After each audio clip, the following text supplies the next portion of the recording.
Warning: the following video contains explicit language, which may be offensive to some viewers or inappropriate for children. The content within this video is intended for mature audiences only. Are you ready?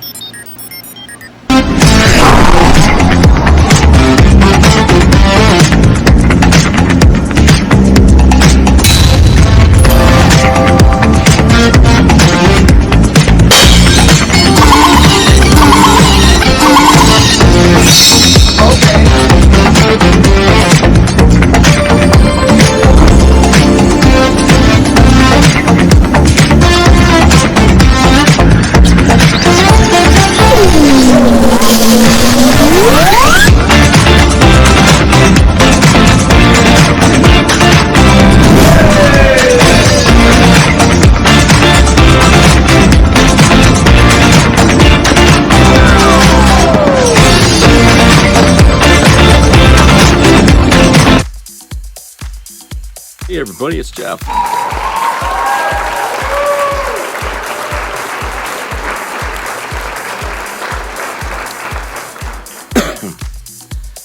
Well, I hope everybody has been having a good few weeks here. It's been a while since I made a video here. Hope your Thanksgiving went well and everything. And now we're moving up on Christmas here, so holidays come by quick when they come. And so I got a lot of things that I've been doing, and had to get the my truck here all fixed up and inspected and everything. And I had to get a few repairs made on it first before I went and done that. And so and then I got this cold that seems to be going around all over the country here for some reason. I don't know why. But I got this cold, and it came up on me overnight practically. I went to bed, I was fine. By morning when I got up, I couldn't even swallow. And I'm like, what the hell? You know? So, I mean, it was really it really hurt right in here, when you tried to swallow. And looked in the mirror, checked my mouth, and I was all swollen and inflamed in there in the back. And I was like, Jesus, I mean, I went to bed fine and wake up and I'm sick. So, I had all kinds of medicine here. A lot of it was outdated by about 6 years. Oh, Jesus. 6-year-old medicine for colds and stuff like that. And that's because I haven't been sick in such a long time that, I never used it. But I never really bothered to dump the stuff when it expired. So I'm just going through the stuff. I figured, well, I'm going to see if this still works. And so I had some Theraflu liquid. For sore throats and stuff like that, and believe it or not, it was still good, still worked and everything, and it was helping. And then I went and got some of the Hall's things to suck on and stuff like that. And so for, I guess, about 3 or 4 days, I mean, I was fighting that. But it was a relentless kind of thing. It just didn't want to go away easy. So I kept at it and at it. So, well, get out of that tree. Come on, Nick, come on. And, it just, it seemed like there was no getting away from this damn thing. And as I'm fighting this cold, I'm seeing other people getting sick around here and getting it. And I'm like, Jesus, I mean, I got a flu shot and a goddamn COVID shot. And even with all that, and the fact that, I take vitamin C and D and all these other goddamn things every morning when I get up, I still get sick. And not only that, but there's people all the way down in Florida that's getting this damn thing. So it's like, how in the hell did so many people get sick from this thing all at the same time? Doesn't it seem kind of odd that, people are getting sick everywhere from the same goddamn thing right around the same time? I don't know. I mean, the only time I ever seen anything like that happen is like when COVID broke out. But whenever it was something like the flu, it was always local areas that would see a, flare up of something like that. But this was just a regular cold. And who would have thought that you'd see that springing up all the way down that way? So I don't know. I felt like, there's something unusual going on here. So, So yeah, I've been fighting that, and you can probably hear I still have a little bit of it. It's not that bad, but it's bad enough for I gotta keep using these things. But I feel like this is crazy, and I can't see how everyone gets sick like that over the same thing so fast at the same time. You call the doctors. A lot of people call the hospital and ask them, "Is there anything going around?" No, we don't. Nobody knows anything about it, but yet it's everywhere. And the hospitals don't seem to have a fucking clue as to what it could be or what it is. I mean, doesn't that kind of make you a little uneasy? So I don't know, but anyway, it's not like something that's killing anybody. It's just a regular cold, is what it is. I mean, it's not like flu or pneumonia or something like that. I mean, it could be, I guess, if you didn't take any medicine to fight it from over the counter stuff, but it's not severe. I mean, it's something you can fight yourself without having to go crying to the hospital or the ER for. So anyway, I don't know about the rest of y'all, but doesn't it seem kind of funny the last 3-4 days? Every news outlet you seem to be turning the TV on, Liz Cheney is there, and I'm like, ow, Smokey, will you stop that? Quit digging. Okay, and you're like, why is she everywhere now? Well, the reason she's everywhere is she wrote a book and she's out promoting it, okay? She's out promoting it, but at the same time, when she goes on these shows like Rachel Maddow and all these other programs and she's talking about stuff, it's nothing to do with the book. It's all about her, Trump, and things she knows.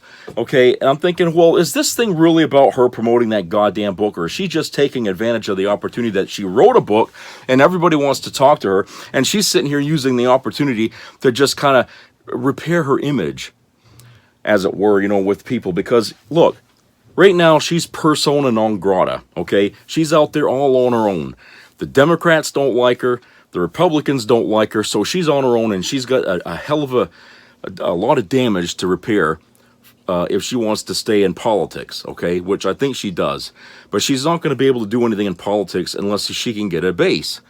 And she doesn't really have a base, okay? The Democrats have been so much, wishy-washy about her right now because she did side against Trump, okay? On the committee there to investigate his background in the goddamn 4 years he was president. And, I mean, people were happy about that. Democrats, the MAGAs especially, they weren't. Okay, they disowned her ass. So, but with Democrats, she wouldn't have got a seat on Rachel Maddow's show if she was still out there with Trump right now, okay? I doubt it. I really doubt it. But because Rachel Maddow's show allowed her on there so she could promote her book, shows that the Democrats are somewhat inclined to want to, give her her say and show her a little bit of gratitude for having sided against Trump. So while they question her about, Trump's possibilities of becoming president again, and, what they think of him, or what they ask her what she thinks of him at this point and what he's done, I wonder if people even still remember the fact that she sided with Trump at the very beginning of his campaign for president and stood for everything he stood for. I wonder if anybody bothers in the Democrat Party to bother to remember that. She's all against abortion. She's all for the ban that Trump was talking about. Okay? And every damn thing else he was talking about, she was all behind him on that crap. And the only time she decided to jump ship on him was when he's out there talking about, oh, they cheated on me. They took away my victory. Only then did she decide, oh, I can't stay with this guy. He's doing something unconstitutional. Oh, really? All the other things he stood for and everything like that, all the things that he's done in those 4 years as president didn't give you cause to want to say, I'm adios. Okay, none of that did. Only because he's bitching about having the left wing was out there cheating on him or accusing them of cheating. That's the only time you decided that it was okay to basically turn your back on him. I mean, that doesn't seem to bother many people on the Democrat ticket here. You know, I don't know. It just, I feel like this is ridiculous. You know, everybody, the Democrats are too eager to want to forgive her and forget. Okay, but you know goddamn well, if she gets a seat back in any position at all, she's going to be right back on that same old crap about banning abortions and everything else. Okay, you know that's what's going to happen. Okay, she hasn't changed from that. They won't talk to her about these issues on these programs that she's being interviewed on. They won't bring that up. Okay, they certainly ain't bringing up the fact that she was with Trump. She sided with Trump in 2016 when he was running for president. They ain't going to bring that up. They never talk about any of that stuff. Okay, they only want to talk about now. You know, and what she's thinking now, what, you know, or what she wrote in her book now. Okay, it doesn't matter what the hell now she's saying. Okay, the fact is Trump is not president right now. And he's not the issue here, okay? The issue is really not about what Trump win or lose or what anything. Right now, what we got dealing with right now is international issues here, like with Israel and Hamas and Ukraine and all that other stuff, okay? We got, those are the things that people are dealing with right now. What she wants to do is, you know, change the narrative, change the conversation for herself to get people to start siding with her to build a new base, so she can get elected to something, okay? She wants to get back into Washington. That's all she knows, okay? Remember who her father was. So she's just, you know, really just trying to take advantage of the gratitude that the Democrats have been giving her for the last year and a half or so, whatever. And I think it's really disingenuous, because if the Democrats going to go ahead and support her, they're going to regret that they did that, because as soon as she gets into power, you know, anything they thought of her before that is just going to get flushed down the toilet, and they're going to be really pissed that they didn't, you know, think of that before they started siding with her. I'm not going to be fooled by it, and I'm hoping a lot of other people won't be either. But I think that, you know, her being on these different shows with Democrats and stuff like that, and talking to them about all this stuff, I hope that they're not going to get swayed into thinking that, you know, oh yeah, she might be a good running mate for somebody or whoever, okay? No, I'm sorry. Because she's a Republican, she's likely not going to change her position on anything, because you know how stubborn they are. And anyone who would side with Donald Trump is probably the worst kind of stubborn you're going to ever find. That's pretty much what I want to say about that. Okay, so another thing that, you know, kind of popped up on the news today that I thought, you know, wasn't really getting much attention yet, because everybody's still talking about, you know, the war going on in Israel and everything, was this issue here with former U.S. Ambassador Manuel Rocha, okay? He was indicted for allegedly spying for Cuba for the last 40 years, believe it or not. 40 years, get it? I mean, think about that. 40 friggin' years he was doing this shit in the United States. Allegedly, okay? Allegedly. But they wouldn't have gotten indicted him if they didn't think there was any possibility that some of these things aren't true. So anyway, I'm just going to say this. So I'm going to read this here. And this is from ABC News. Alexander Malin wrote it. A federal grand jury returned a 15-count indictment against former U.S. ambassador and accused Cuban spy Manuel Rocha on Tuesday, charging him with a range of crimes varying from conspiracy, acting as the illegal foreign agent, wire fraud, and false statements. The 32-page indictment, Smokey, will you quit doing that? Offers further details into how Rocha, over more than 40 years, rose through the ranks of the State Department and U.S. foreign policy establishment, all while allegedly concealing his status as an agent for Cuba's intelligence services. The indictment also details how Rocha allegedly spoke about another unnamed Cuban agent who he said was also a U.S. government employee, though he said that agent was, quote-unquote, betrayed. Quote, a huge betrayal, unquote, Rocha said in a February 17th, 2023 conversation with an undercover FBI agent. Quote, Sadly, she would have done much more had she not been betrayed, unquote. Prosecutors allege it was in Chile, quote, in or around 1973, unquote, the year of the military overthrow of the socialist government led by Salvador Allende, when Rocha became a quote unquote great friend of Cuba's intelligence services.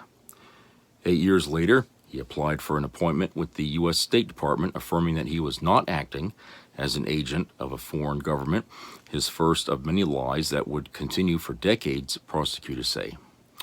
Rocha, who was born in Colombia and was raised in New York, started in 1981 in lower-level postings in U.S. embassies in the Dominican Republic, Honduras, and Mexico, before being elevated to serve in the National Security Council. That later led to assignments in Havana, Cuba, between 1995 and 1996, followed by serving as Deputy Chief of Mission at the U.S. Embassy in Argentina, and later his appointment at U.S. Ambassador to Bolivia between 1999 and 2002. Okay. The indictment unsealed Tuesday adds several charges of wire fraud against Rocha, noting how he sought to unlawfully enrich himself while furthering the intelligence interests of Cuba by repeatedly lying to attain and maintain his employment at the State Department, including annual annuity retirement payments after leaving office. An attorney for Rocha did not immediately respond to ABC's news request for comment on the indictment. 40 years, people.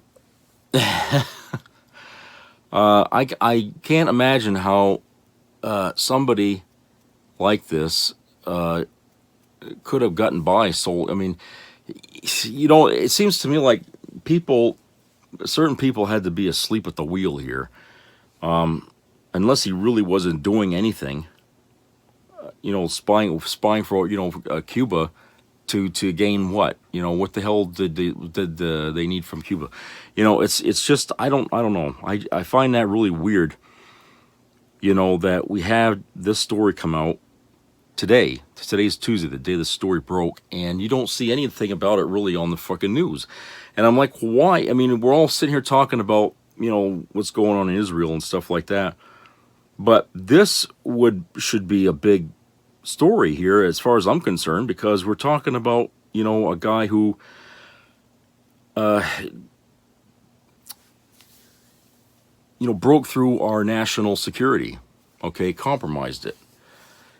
And, you know, people have been really pissed off about Trump having compromised our national security by, you know, taking all them boxes of friggin' top secret stuff out of there. You know, how much of that shit went to Cuba? You know, you know, his home was right down there on the friggin' panhandle. You know, and I'm thinking, you know, maybe this guy and Rocha here and Trump knew each other. You know, and I'm thinking that, you know, this is crazy.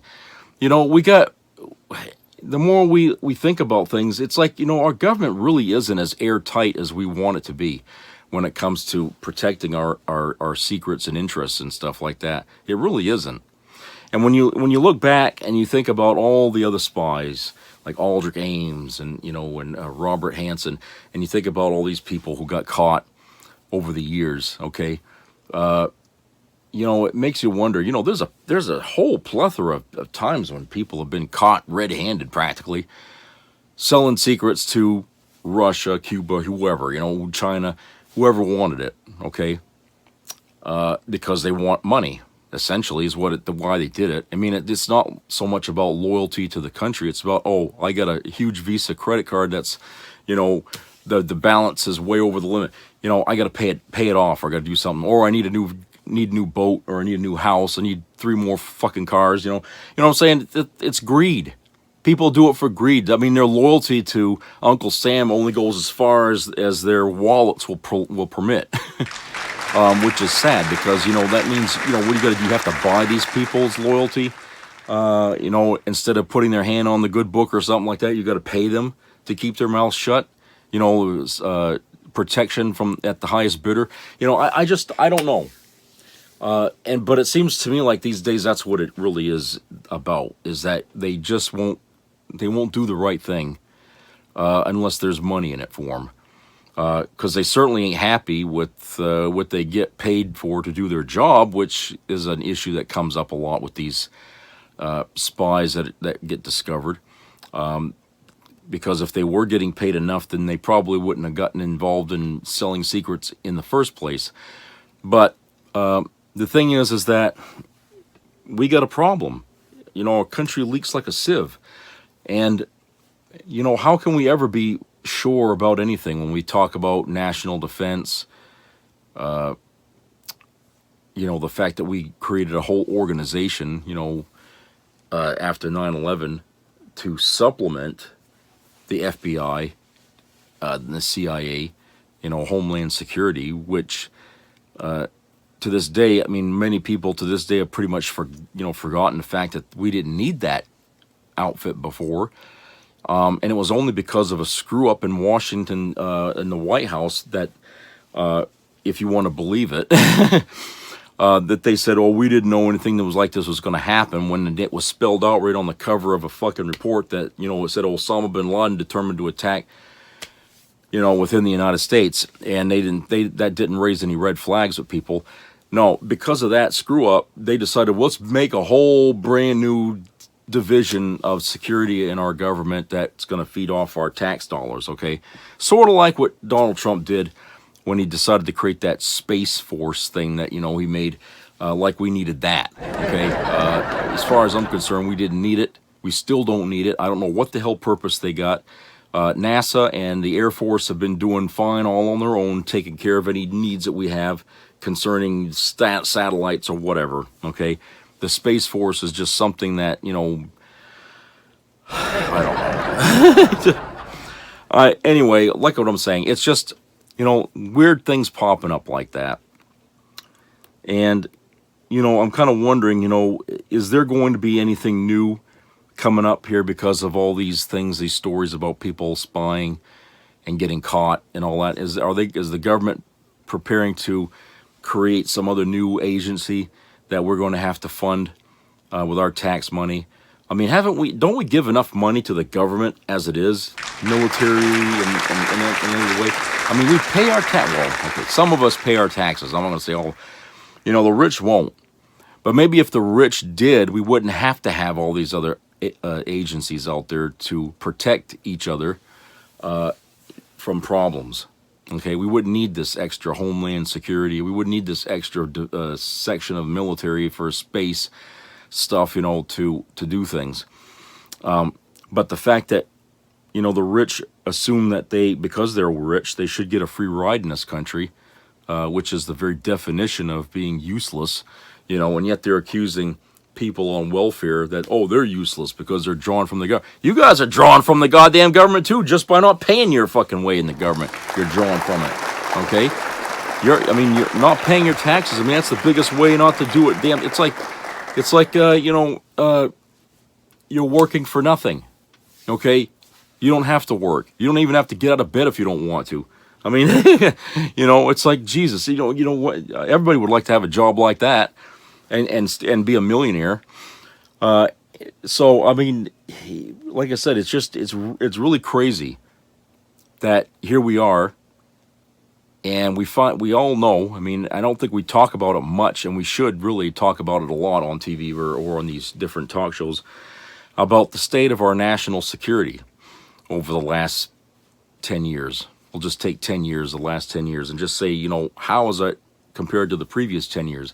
I would say it's gotten worse. I don't think that this country, no matter what we've spent already in making new offices and stuff like that, has done a damn thing to improve security in this country. I think it's actually worse than it was before 9/11. Okay, and there's no excuse for that, because if we're paying for Department of Homeland Security and we got the Space Force, you would think it would be the other way around, or it should be the other way around, but it's not. And wouldn't that then bring up the idea that maybe we just don't need those departments anymore because they're not pulling their weight? I don't feel like there's really any point to having this if we're not going to use it or see any benefit. of having these departments around, because like I said, we have to pay for that. That's extra money we weren't paying before in taxes. That's going into their pockets now, and we're not getting any return for it. So would you spend extra money on something in a store or something like that, and you're not getting what you paid for? Of course you wouldn't. You'd know right off the bat, that's overpriced. I'm not buying that. Okay? Well, hey, Department of Homeland Security is overpriced, and I ain't buying that. The Space Force is overpriced, and I ain't buying that. But we don't get a choice, do we? Because these things get passed, and we have to pay for it whether we will like it or not. But I think as Americans, we ought to start getting into their face about that and saying, look, where we are today is worse off than we were before 9/11, and we're not feeling any safer. Okay? We still got a plethora of social issues going on right now that's also making us unsafe, like mass shootings, school shootings. We don't even feel safe having our kids out in these damn public schools anymore. And you guys are not doing anything to protect us from that. You talk a lot, you talk a good game about making changes, but we're not seeing any action. Okay? And yes, you can blame the Republicans a lot for that because they don't want to see anything changed concerning that. They would rather that things stay the way they are. And I just feel like, why? What's so good about keeping things as they are? You don't want to change anything because you want it to stay the way it is. That gives you something to rally behind. I mean, I know they don't want to. I know the Republicans don't want to do anything about the border security issue, which in a way is another hole in our national security issue. They don't want to do anything about that because they like to have that issue to run on. Because when it's a Republican that's in office, they never talk about it. Okay, you'll never hear the issue about the border being unsecure when you have a Republican president. But when it's a Democrat, no. It's always going to be the issue, and they're going to run on it, okay, and make people think that this issue is something they're going to fix, and they never do. Okay, how many times are you people going to fall for that? Be smart. Keep your ears open and remember what they tell you, because in the end, it's gonna matter. Because when you remember what they tell you, then you'll know when they've been lying to you. Because nothing of what they told you is actually going to come about. Nothing Trump ever said he was going to make happened. Okay, he was talking. How many times in a month did he talk about infrastructure repairs and thing going on? He never did it. He had to be voted out of office and have Biden in there in order for that to get done. Okay? He didn't even finish what he started in Afghanistan. Okay? He was supposed to withdraw the troops out of Afghanistan.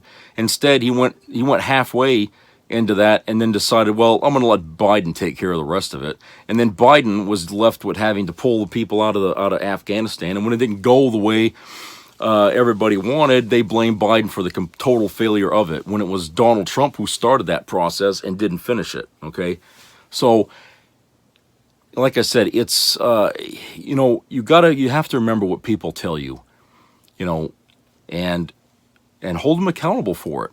Remember what they say, and that way you'll know. Did he do this? Did he do that? And you'll look. So I don't remember. I looked through the paper. You don't see anything in there about this being passed or anything being worked on about that. No, he's too busy pardoning this individual for tax evasion, or letting this person out of prison, or stealing money out of some charity over here. It's all these other stories you're going to hear about, which the press seem to like covering. They never seem to like covering anything that Joe Biden does that might be good for this country. They'd rather talk about crime because they figure, if it bleeds, it leads, right? They think people would rather hear that. And I can't say I blame them, because look how many crime shows you can find on TV or on your streaming services. Almost every TV program that you're going to find is all about criminals, serial killers, people that are stealing money, you know what I'm saying? I mean, at first it was just cops, way back, but now it's gotten worse than that. Now they've gotten into everything now. And people just like watching that shit. So they figured, the press, I guess, figures, well, unless our leaders are not breaking laws or something like that, people just ain't going to follow them. Okay, And that's what they want. I guess they figure that people would rather see our leadership be corrupt and in scandal, because then they're worth listening to or talking about. Okay, and I feel like that's what the press is about these days, is just airing crimes and stuff like that for the people to have to listen to. And it's just bizarre. It's just bizarre. So anyway, when you like this issue here about the ambassador here and all that, for 40 years, okay, that's the thing, is the length of time it took for them to figure this shit out. They might have known earlier and just waited for him to hang himself. I don't know. Usually that's what police do. I mean, if you go and you tell like a cop so-and-so is selling drugs, they'll usually let that go on for a bit longer so they can rack up bigger charges on the son of a bitch when they arrest him. When they see how much they're doing, okay? They'll wait and sit and wait on that for weeks, even months, before they'll move in on the bastard. It's not like the next day they're going to go over there and arrest him. No, they're going to watch this guy, see who his cohorts are, see where the money trail goes. I mean, they're going to write all this down, okay? And this will go on for weeks and months, and sometimes even over a year or two before they say, okay, let's move in and get him, okay? Because then they want to bring in a whole plethora of things, not just a few people doing stuff. And I think maybe that's what this was this guy for 40 years. They probably knew about the shit he was doing maybe years back, 10, 20 years back or something, but they wanted to let him really hang himself or something, and that's why only now is he looking at charges. So anyway, let's go to a commercial break. We'll be back.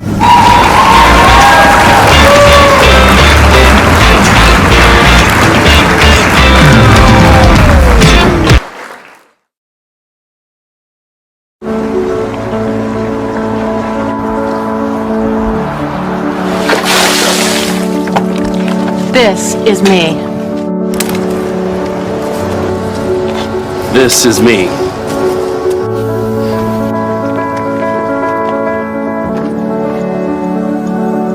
This is me!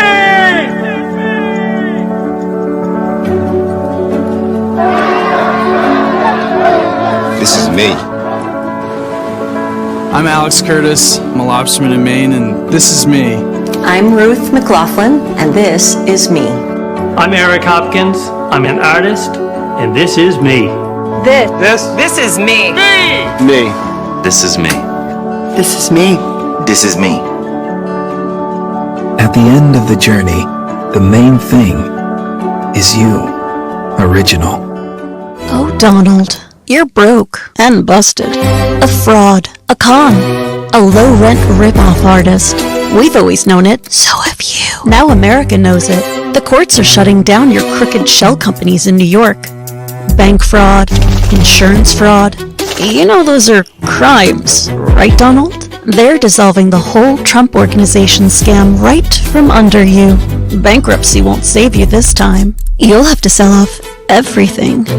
You might even lose control of that dump Trump tower. No one will lend you money, Donald. They won't even let you hand it over to Junior or Eric. Never mind Ivanka. She hates you. Everything you ever built was built on a lie. You were never rich, never successful. New York is laughing at you. Always has, always will. And now everyone knows it. Broke, busted, the loser in chief.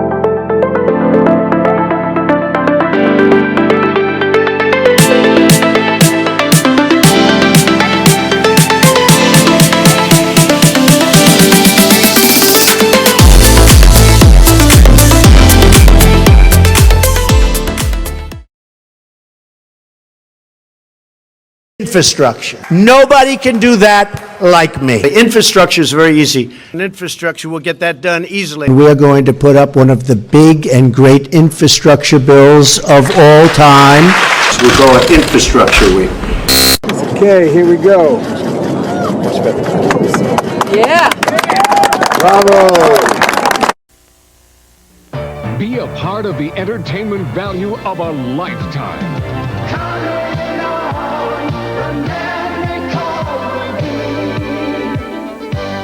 I loved it. It was the best performance I've seen in a lifetime. I loved the show. I liked it very much. He's a very entertaining man. It's well worth the money. Now appearing in Charlottetown, coming to Halifax November 6th to the 18th, and St. John November 20th through the 26th.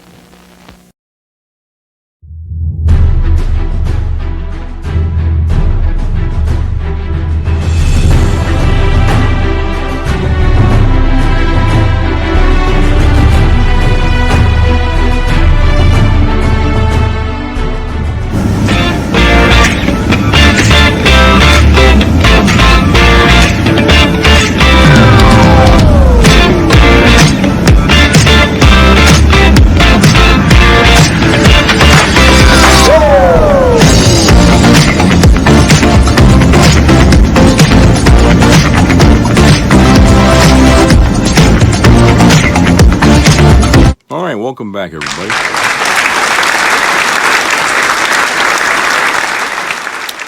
So, you want to see something interesting here? Something I bought here at BAM Bookstore. Look at this. Isn't this something? It's a seahorse, of course. It goes to DC Comics, Aquaman, you know, and look at the sculpting of this thing, and you know, it's done from McFarlane Toys. I mean, they always do superb work on their figures and stuff like that, and I have to give them credit for this. This was worth the money I paid for it. This is incredible.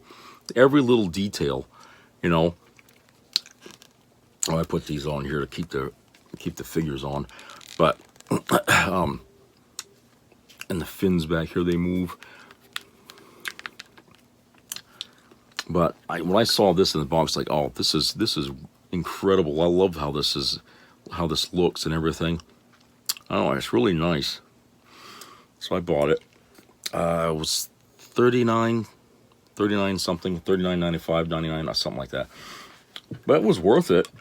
And it, you know, it's heavy too. I mean, it's not hollow. You know.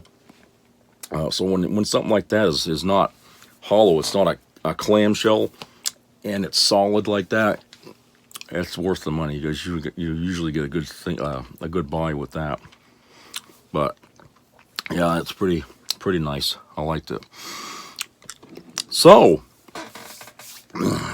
in the midst of what's been going on in Israel, this other story came out today. Another example here of how troubling our times are here in America. And it's entitled "Teenage Boy, a Would-Be Islamic Terrorist, Arrested for Planning a Massive Lone Wolf Attack in Las Vegas," by Calista Cazares. Las Vegas, Nevada. The Southern Nevada Counterterrorism Center and the FBI Las Vegas Bureau launched an investigation that resulted in the arrest of a 16-year-old boy. The arrest occurred November 29th after the teenager allegedly made terrorist threats online. An image of the threat was shown by LVMPD officials during a conference, which also included an ISIS flag and words in Arabic. It read, quote, "Peace be upon all brothers who see this. I am here to announce that I will be starting lone wolf operations in Las Vegas against the enemies of Allah. I ask you to make dua for victory. I am a supporter of the Islamic State, and I will make sure the Zionists in this city know it, unquote. After the message was circulated online, police immediately initiated a multi-agency investigation and increased security in the area. Within hours of identifying the threat, police said they were able to identify the individual responsible and his location. Police described the 16-year-old from Las Vegas as a recent convert to Islam who lives in Las Vegas with siblings, his mother, and possibly a stepfather. His name was not shared because of his age. With these details, a search warrant was served, and the teenager was taken into custody without incident. During the police search, components for building an improvised explosive device, along with bomb-making recipes and instructions, were located. Deputy Chief Dory Corrin said Friday. Corrin said in a swift multi-agency investigation it had included Metro, the FBI Joint Terrorism Task Force, and the Southern Nevada Counterterrorism Center. They helped authorities locate the boy within hours of becoming aware of the post. Additionally, police found homemade terrorism propaganda, including a handmade ISIS flag, a headband, and patches. Evidence also included ISIS and Al-Qaeda propaganda radicalization materials and guidance for conducting a terrorist attack, investigators said. Police then found self-portraits of the teenager wearing the material and surrounded by self-produced terrorism propaganda and anti-Semitic threats. The unnamed teenager faces felony charges of terroristic threats, attempting to further an act of terrorism, providing material support to a terrorist organization and or act of terrorism, and 5 counts of possession of an explosive component. Corrin states this incident appears to be an isolated threat. Well, maybe it is now, but if it got out there online, it's the damage has already been done. Okay, if he ain't going to do it, somebody else will try. That's my opinion about that. But the thing is this: was it a week or two ago? There was a bunch of kids that were reading Osama bin Laden's letter to the United States, and they were all thinking that Osama was misunderstood, that he had a reason for what he did, 9/11, that the United States did a lot of things to make that happen. I remember there was stuff about that. They was asking these kids, and and they're just kids, like this guy here, 16 years old, and they're taking the side of a terrorist. Okay, which I know it shocked a lot of people in this country, but I have to think about how things were during Vietnam, and you had Jane Fonda, saying the things that she said and how mad they were at her. Okay. These kids are essentially doing the same thing. It's like there's this age that people go through when they're young like that, where, they don't really understand all the details of the history of something before they make an opinion about it. They don't understand, the history of Osama bin Laden and, and why he ended up doing what, or turning into a terrorist against the United States. Okay, yeah, the United States made mistakes, and so did they. Okay, 2 wrongs don't make a right, and we certainly can't take the act of one individual who wanted to do something extreme to get even with somebody, which you can never get even with a country like the United States. I mean, it's like, yeah, you threw a brick at me, and I'm gonna get even with you by throwing a pebble back. There's no getting even when something like that. What you do is you just have to fucking, in a lot of cases, just roll over and just move on, okay, and hope for better days. But Osama getting radical the way he did and all that was certainly not the way to deal with that, because you saw what happened. The United States could take its choice target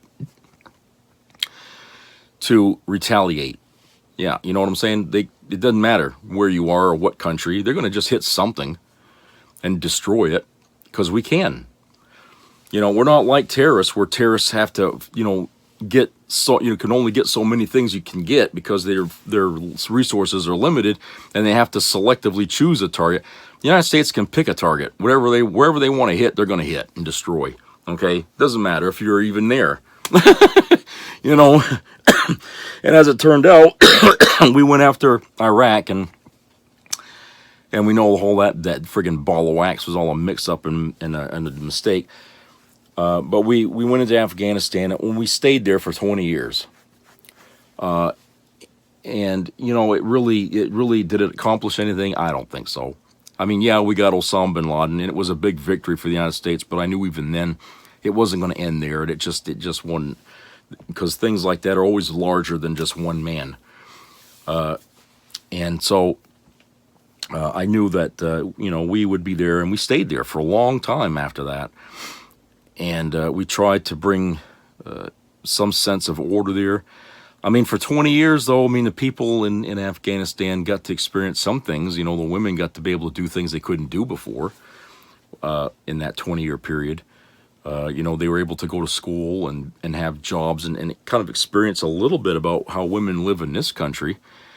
But when we pulled out, that all came to an end. And now they're back to wearing, you know, hoods and stuff and sheets over their face and everything, and they're being beaten again by the friggin' men over there. You know, so it's all gone right back the way it was. And the women, some of the women are really not happy with that, because they got to experience what it's like to be to have some freedom, and they want it back. So maybe in that way it might have done some change in there. You know, who knows? Will it stay? Will it linger? Will it last? Probably not.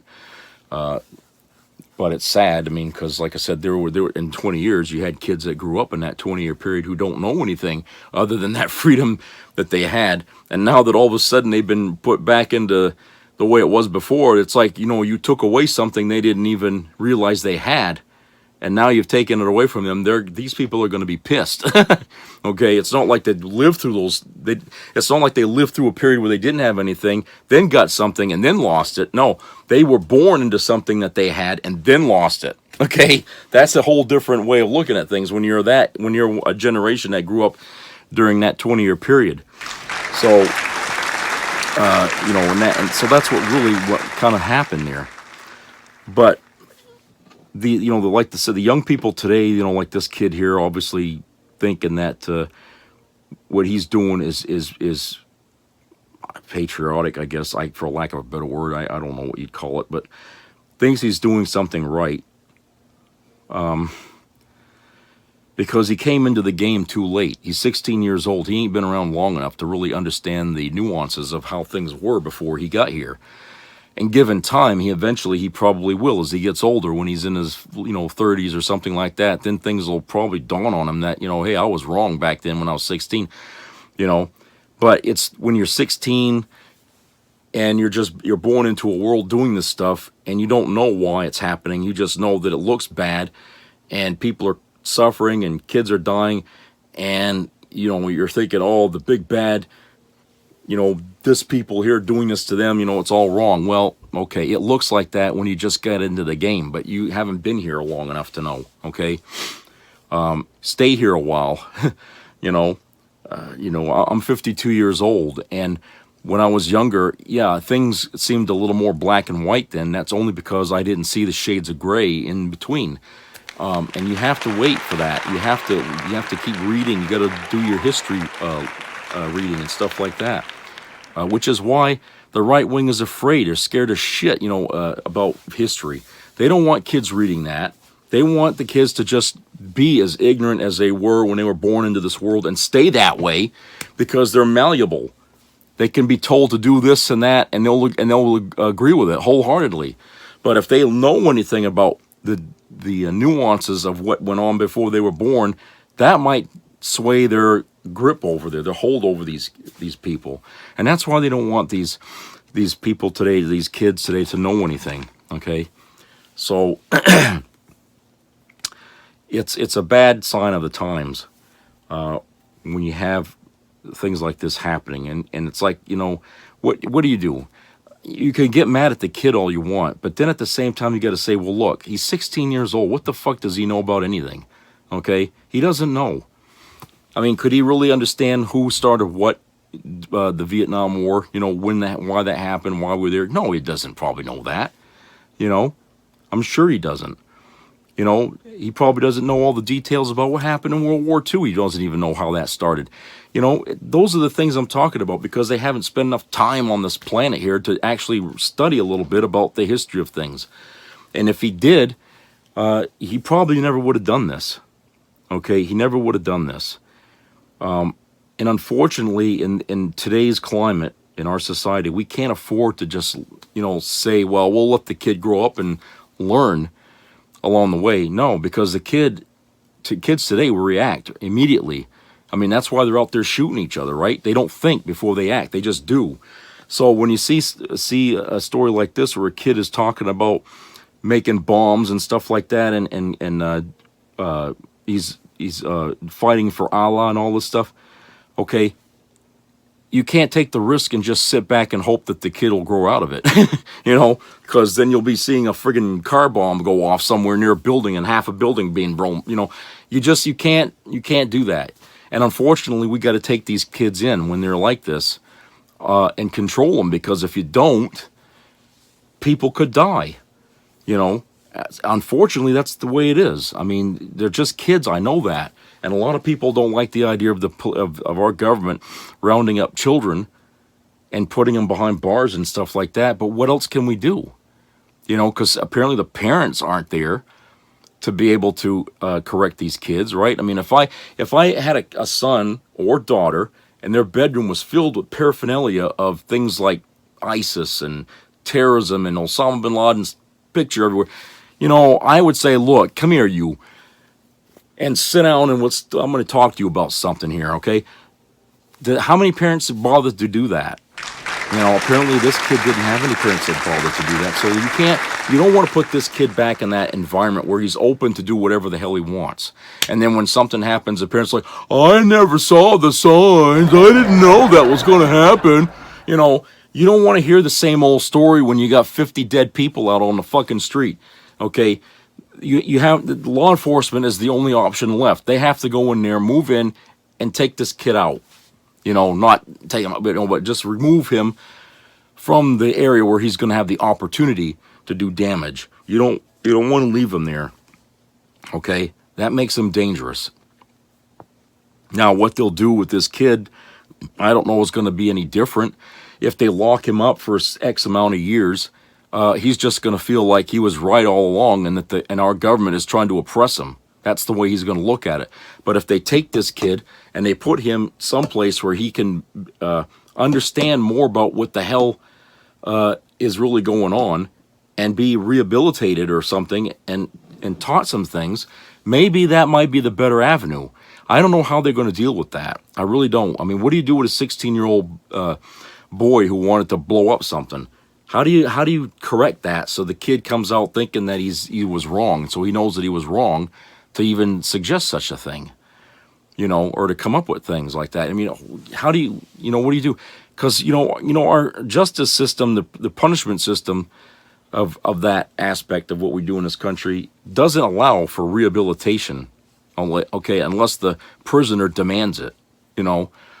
But they're not going to really spend the money to try and correct the person's thinking, even if it's just, let's just say it's not a terrorist, a person or a kid, a 16-year-old kid who wants to be a terrorist at all. Let's just say it's just an average asshole that just went out and murdered somebody, okay?